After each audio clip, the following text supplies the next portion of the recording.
Magandang araw po sa inyong lahat mga kababayan. Narito po kaming muli para ihatid sa inyo ang mga pangunahing balita na nagaganap sa iba't ibang panig ng mundo. Maraming salamat po sa patuloy ninyong pagsubaybay sa ating channel. Bali, meron po tayong tatlong pag-uusapan ngayon mga kababayan. Una ay itong nagaganap na pagluluksa ng bansang Iran dahil nga po sa pagkamatay ng mga top generals na pinatay nga daw po ng Israel sa gitna ng digmaan. Ang balita natin nagpupuyos sa galit ang mga Iranian sabang ipinaparada itong mga bangkay ng kanilang mga itinuturing na bayani. Galit na galit po sila at parang gusto pong gumanti. Pangalawa ay pag-uusapan po natin itong matinding crackdown at pag-target ng rehimen dyan sa Iran laban sa mga Jewish community ngayon sa kanilang bansa.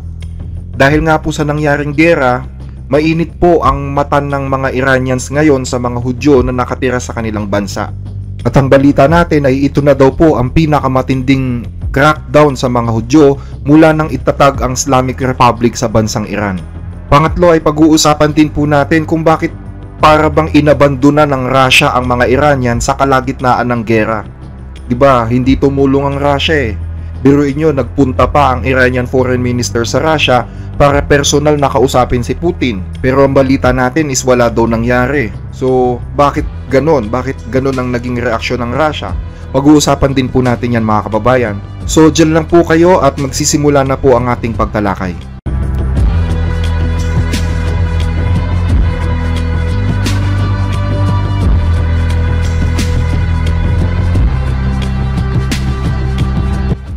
Kung halos walang laman ang mga lansangan ng Tehran nitong nagdaang 12 araw, alam nyo ba mga kababayan na kahapon ay punong-puno naman ng mga tao ang buong city. Yan po ay dahil sa libu-libong mga Iranians na dumalo sa funeral procession ng mga tinaguriang Martyrs of Power. So sino-sino itong mga martir na ito? Sila po yung mga generals at mga nuclear scientists ng Iran na inassassinate ng Israel noong magsimula ang tinatawag na 12 Days War ng Iran at Israel. Alam nyo, kung titingnan ninyo yung dami ng mga taong ito, mahirap mong sabihin na gusto ng mga tao na mapalitan yung kanilang regime o magkaroon ng regime change. Kasi kita nyo naman po mga kababayan, matibay pa rin ang suporta ng taong bayan ng Iran sa kanilang rehimen, especially sa IRGC na hawak ng Supreme Leader. So yung napapabalita na regime change, kung pagbabatayan ninyo itong napapanood natin, mukhang malabong mangyari yun. Itong mga bangkay na ito ay ginawaran po ng titulong Martyrs of Power. At kabuuan, 60 po lahat yan 10 matataas na military officials at 16 na nuclear scientists. Tapos yung kanilang mga pamilya. So 60 lahat yan mga kababayan. At kung papanoorin ninyo yung balitang yan, madidinig pa rin talaga yung mga tao na sumisigaw ng death to America, death to Israel, at meron pang maririnig dyan na death to Britain So kasali na po ang Britanya. Kasi dati death to America lang, tsaka death to Israel. Na para bang itong mga taong ito, galit na sa mundo. Sabi nga ni Donald Trump, bakit lagi na lang silang galit? Hindi natin tinutukoy lahat ng mga Muslim, mga kababayan? Kasi marami namang mga Muslim na talagang tahimik ang buhay at maayos na nakikisama sa takbo ng mundo. Pero bukod tangi itong Iran, ang bansang Muslim na bakit parang galit na galit lagi sa mundo? Ano bang meron? Well, ang sabi nila, meron daw dalawang klase ng Muslim, yung mga Sunni at yung mga Shia. Pero meron pang, ang alam ko meron pang ibang mga faction ng mga Muslim sa mundo, although itong Shia at Sunni ang pinakamalalaking mga sekta. Pero bakit ang mga Shia dyan sa Iran parang galit sila sa mundo, especially sa Amerika at sa Israel? Ang mga Sunni okay naman sila. At hindi rin naman natin nilalahat ang mga Shiites dahil ang Iraq, mga Shiites din ang karamihan dyan. Pero hindi sila katulad ng Iran na sumisigaw talaga ng kamatayan sa Amerika, kamatayan sa Israel. Hindi naman natin maririnig sa kanila yon, bukod tanging sa Iran lang. At isa pa sa mga napansin ko dito mga kababayan, akala ng buong mundo, magre-resulta sa revolusyon yung nangyaring gera. Akala ng buong mundo mag-aalsa na ang mga tao dahil ginegera na sila ng ibang mga bansa sa kagagawa ng kanilang mga opisyal dyan sa Iran. Akala ng mga tao babagsak na itong regime na ito at mapapalitan na ng demokrasya at pamumunuan yan ng prinsipe ng Iran na nasa Amerika. Pero hindi po kasi yun ang nangyari. Ang nangyari parang mas lalong lumakas ang suporta ng mga Iranian sa kanilang gobyerno. Well, hindi naman yun katakataka talaga mga kababayan kasi ginera nga ng mga dayuhan yung bansa nila. So ang tendency talaga dyan, magkakaroon ng national solidarity. Natural kasi yun na reaksyon mga kababayan, magkakaisa ang mga tao kahit pa may mga pagkakaiba-iba sila. Yung oposisyon, yung pabor sa rehimen, magkakaisa sila para labanan yung mga dayuhang nananakop ng kanilang bansa. At kung matatandaan nyo pa nga, during the war, di ba, nanawagan si Trump at si Netanyahu na lahat ng mga taga-Tehran umalis sa lungsod nila kasi nga bobombahin ng Israel ang Tehran. So kung lalagay kayo sa kalagayan ng mga taga-Iran, teka, bakit mo kami pinapaalis sa sarili naming bansa, sa sarili naming lugar? So nakita ng mga taga-Iran na hindi tama ito. At isa yon sa mga dahilan kung bakit imbis na magalit ang mga tao sa kanilang gobyerno at suportahan ng Amerika, nagalit sila sa Amerika at sa Israel, di ba? Ganun yan mga kababayan. Pero hindi lang dahil doon. Kaya din dumami ang mga tao dyan kasi merong panawagan ang gobyerno. Kasi ang totoo alam nyo, itong funeral na ito, hindi lang po ito basta funeral. Ito po ay isang malaking propaganda para panatilihin ang galit ng mga Iranian sa kanilang puso. Doon naman kasi talaga nakatanim ang rehimen sa Iran sa galit. So by letting hate to live in them, mananatili din sa kapangyarihan ng rehimen dyan, tama? Yung galit kasi, yan ang pundasyon ng gobyerno sa Iran. At syempre dahil nananatili sa kapangyarihan, malakas pa rin ang suporta ng mga tao dahil galit na galit nga sila. Ang kawawa ngayon dyan is yung mga kritiko ng gobyerno. Pag aaarestuhin niyang mga yan dahil posibleng iniisip ng gobyerno dyan na tuwang-tuwa pa itong mga taong ito dahil ginigera sila. Na para bang babagsak na yung gobyerno, matatalo sila. So malamang mapaghinalaan pa silang mga kasabwat ng mga kaaway. Kaya maraming dahilan para magkaroon ng malawakang pag-aresto dyan sa Iran Tulad nito, pakinggan ninyo yung sinabi ni nanay. Hindi lumalabas sa kanyang lungga si Ali Khamenei. Ipinadukot niya ang aming mga anak at pinapapatay sila sa akusasyong mga espiya daw sila. Sila ang tunay na espiya, hindi ang aming mga anak. Bakit mo inaaresto ang mga anak naming inosente? Ali Khamenei, ikaw ang tunay na traidor. Ayan mukhang delikado na rin yung buhay ni nanay dahil dyan sa mga sinabi niya So lahat ng mga tao sa Iran parang galit ngayon. May galit sa gobyerno dahil maraming pinaghihinalaan at inaaresto. At may galit din naman dahil gustong gumante sa Israel at sa Amerika. Although syempre hindi natin sinasabi na hindi sila masaya dahil nagkaroon ng ceasefire. Ang iba dyan masaya. Pero hindi nyo rin pwedeng isantabi na marami dyan ang galit. Tama? Pakiramdam nila hindi sila satisfied sa ginawa nila sa Israel. Tulad nito ni ate, pakinggan ninyo si ate. Papatunayan namin sa uhaw sa dugong si Trump na yan na isa lamang siyang walang kwenta. Amerika, mag-ingat ka. Nandito kami. Hindi niyo mahuhuli ang aming supremo. Malilibing na lang kayo sa ilusyon ninyong yan. Bawat Shiite na Iranian ay handang magsakripisyo ng kanilang buhay. Hindi ito ceasefire. Pahinga lang ito. Ano mang gawin nila, siguradong dudurugin namin sila.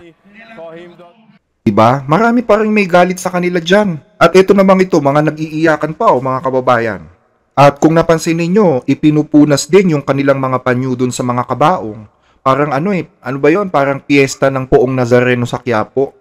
Well, ang sabi dun sa nabasa ko, ang ibig sabihin daw kasi niyan mga kababayan, mayroon daw kasing espiritual na kalinisan ang mga martir at malapit sila sa Diyos. So parang nagiging banal din yung mga bangkay nila.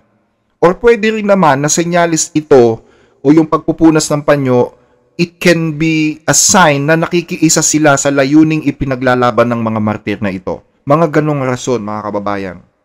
At gaya nga po ng ibinalita namin sa inyo noong nakaraan, namataan din po ang hepe ng Quds Force ng Revolutionary Guard. Ang Quds Force ay isang elite na unit ng Revolutionary Guards dyan sa Iran. So akala ng Israel, napatay na nila yung hepe nito. Yung pala buhay pa.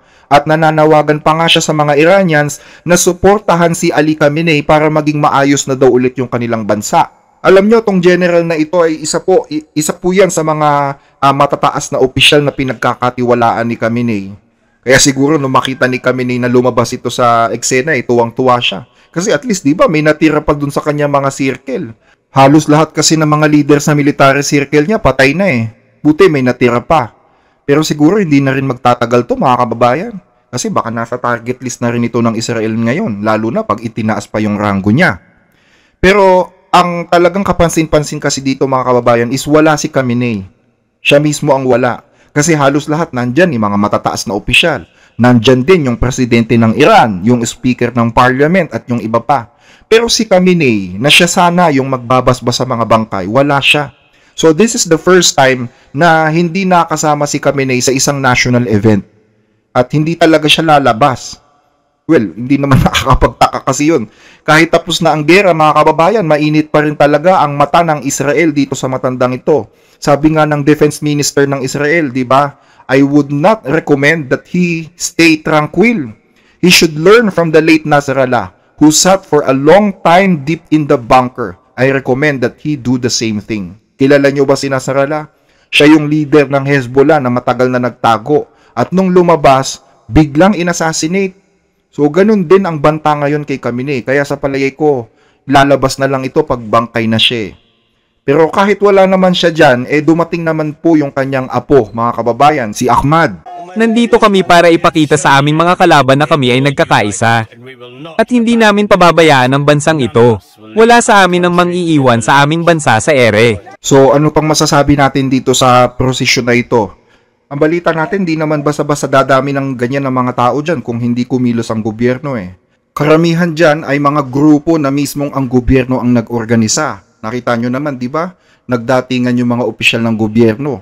So masasabi natin na may malaking backings ang gobyerno kaya dumami ng ganyan ng mga tao.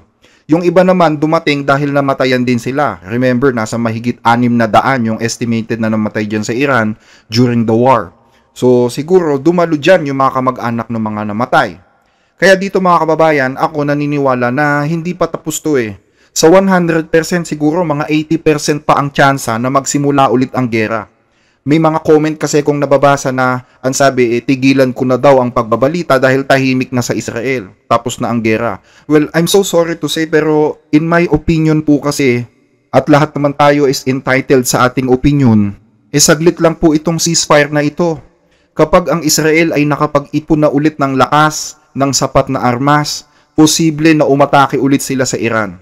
Tandaan ninyo mga kababayan, huminto ang Israel sa Lebanon nung nawala na ang mga Hezbollah sa kapangyarihan. Hindi pa sila humihinto sa Gaza kasi nandoon pa ang mga Hamas. Ayaw pang magpatalo. Lalo na pa kaya sa Iran. Hanggat nandyan yung mga hardliner na sumisigaw ng death to America, hindi po titigil ang Israel sa Iran. At syempre, nag-iipon lang din ang Iran ng sapat na lakas para dumepensa. Kung akala ng Amerika na mapipigilan nila ang Iran na gumawa ng nuclear bomb, maling-mali po yun.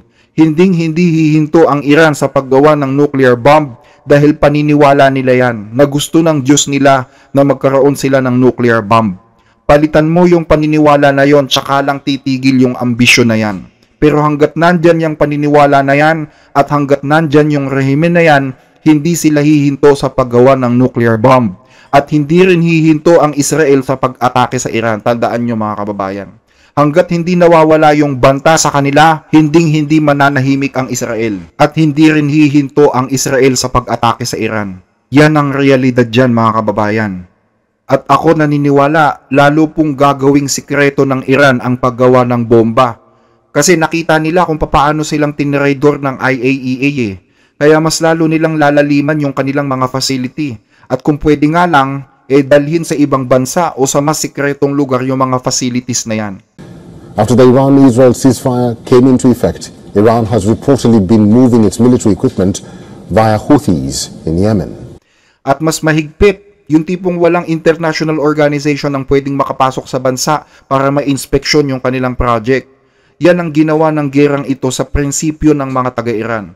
Mas lalo silang naging mainit, mas lalo silang naging agresibo sa kanilang nuclear ambition. At syempre, hindi naman din hahayaan ng US na ganyan pa rin sila, na ipagpatuloy nila yung kanilang project.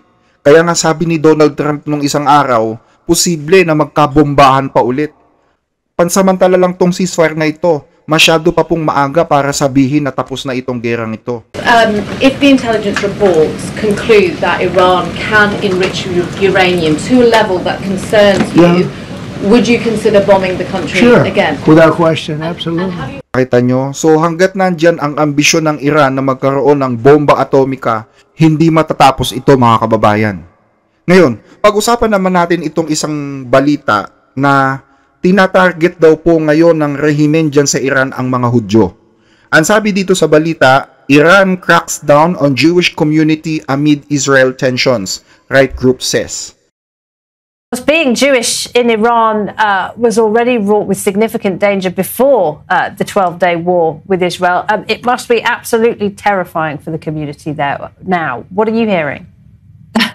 I can't even begin to imagine what it must be like for the Jewish community. I saw a statement by the chief rabbi in Iran, basically disowning, the actions of Israel and repeating some of the old statements that the Iranian Jewish community has been putting out for years and years, which is, we have nothing to do with Israel. We are an independent community. We have been in Iran for, centuries, and we don't approve of the behavior or the conduct of the government of Israel. And of course, under the current circumstances after the bombings, even that falls on deaf ears among the Iranian leadership. So, yan ngayon ang problema ng mga Jewish community dyan sa Iran. Ang balita natin is mayroon na daw pong 35 Hudyo na inaresto sa Iran para sumailalim sa interogasyon. Inaalam po kasi ng gobyerno kung sinong mga kamag-anak nila sa Israel, sino ang mga kontak nila doon. Ang sabi pinagbabawalan na daw po sila ngayon na makipag-usap sa mismong mga kamag-anak nila sa Israel o kahit saang bansa. Bawal po ngayon ang mga Hudyo sa Iran na tumawag o makipag-communicate sa kanilang mga kamag-anak sa ibang bansa. At ayon din po sa report, ito na daw po ang pinakamalaking crackdown ng Iran sa mga Hudyo mula nang itatag ang Islamic government dyan sa Iran. Inaaresto daw ngayon doon yung mga rabbi, tsaka yung mga community leaders ng mga Hudyo dahil po sa connection nila sa gobyerno ng Israel. Kinokumpiska din yung kanilang mga telepono, mga computers. Babae pinababayaan pero pag lalaki is kinukulong daw po. Kumbaga, ang kalagayan ngayon ng mga Hudyo sa Iran is parang nung panahon ni Hitler sa Germany, kung natatandaan ninyo, ginagamit ang mga Hudyo na parang pang-propaganda. Kunwari, patas yung pakikitungo sa kanila. Kunwari, is meron silang kinatawan sa Kongreso ng Iran. Kunwari, malaya ang mga Hudyo na magtrabaho para lang masabi na hindi anti-Semitic ang Iran. Pero ang totoo, galit sila sa mga Hudyo. Nag-post pa nga ng literato ang Iran na mga Hudyo na sumusuporta kay Ali Khamenei. Propaganda rin kasi yun mga kababayan At batay pa rin po sa report, nasa 700 katao na daw po ang inaresto ng mga otoridad dyan sa Iran dahil napaghihinalaan silang mga espiya ng Mossad. Week that more than 700 people have been arrested inside Iran on suspicion of acting as agents for Israel. At 3 po ang binitay nung isang araw. Ang sabi, nag-smuggle daw po na mga pampasabog at iba't ibang mga armas galing sa Israel itong mga taong ito at nakikipagsabuatan daw po sa intelligence agency sa Israel. Pero ang sabi naman ng mga human rights group doon, tinatarget daw po talaga ng rehimen ang mga minority groups katulad ng mga Hudyo. At ang sabi pa ng Amnesty International, dumadaan daw sa matitinding torture yung mga minalas na maaresto, pinipilit sila na umamin, at isinasailalim sila sa mga sikretong paglilitis. At karamihan daw po sa mga naaresto ay mga menor de edad. So parang katulad talaga nung panahon ni Hitler, ano po? Ngayon naman, syempre, malakas ang panawagan ng mundo laban sa antisemitismo, kaya hindi masyadong bulgar yung mga patakaran laban sa mga Hudyo. Ang dahilan na ibinibigay ng Iran ngayon kung bakit mahigpit sila sa mga Hudyo, dahil meron daw mga bali-balita na ini-infiltrate o pinapasok daw ng mga espiya ng Mossad ang lahat ng mga antas ng lipunan sa Iran, especially sa kanilang regime. Gaya nga ng binalita natin nung nakaraan, kaya daw nagtago si Khamenei is dahil may mga espiya na daw na nakapasok kahit sa matataas na pwesto ng gobyerno. So paano nga naman kung hindi alam ni Khamenei, nasa tabi na pala niya yung isa sa mga spy, di ba? Pero batay sa pinakahuling ulat, karamihan daw na mga naaresto ay puros mga Iranians na hinire ng Mossad para mag-espiya mismo sa kanilang bansa. Hinuli din yung mga aktivista na hinihinalang nakikipagsabwatan sa mga kalaban para sa regime change. At ang sabi is umabot na daw sa 1,000 Iranian ang hinuli ng gobyerno sa loob lamang po ng 2 linggo. So matindi talaga itong crackdown na ginagawa ng gobyerno dahil posible nga na samantalahin itong nagaganap na kaguluhan sa Iran para magsimula ng revolusyon. Ang nangyari pala dito mga kababayan, taon na pala. Hindi lang nitong oras na nag-umpisa ang gera, kundi taon na pala na may mga galamay ang Israel sa Iran. Ang sabi nga dito sa balita, meron daw ang Israel na mga boots on the ground dyan sa Iran for years in the lead up to its strikes on Iran's nuclear facilities and ballistic missile program. So merong mga sundalo o galamay ang Israel sa Iran or boots on the ground para sa kanilang misyon, monitoring and gathering intelligence from several locations as early as 2010. The report cited an intelligence source and leaked intelligence document shared with Western countries. So yung palang mga nakukuha nilang mga dokumento at mga intel report sa Iran, ipinapasa daw yan sa mga Western allies ng Israel gaya ng US at ng Britanya. At nakalagay daw po sa mga dokumentong ito na target ng Iran na gumawa ng nasa 8,000 ballistic missiles. Yun daw quota is 8,000. Kasi nung naganap na gera, 2,500 pa lang or 2,500 pa lang ang kabuang ballistic missiles ng Iran. At 500 ang pinakawalan noong gera. So buti na lang din at nagkaroon ng gera, at least nabawasan yung missiles na iniipon nila, no?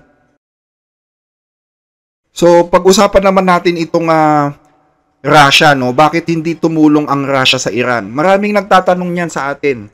Bakit parang inabandona ng Russia ang best friend nilang Iran?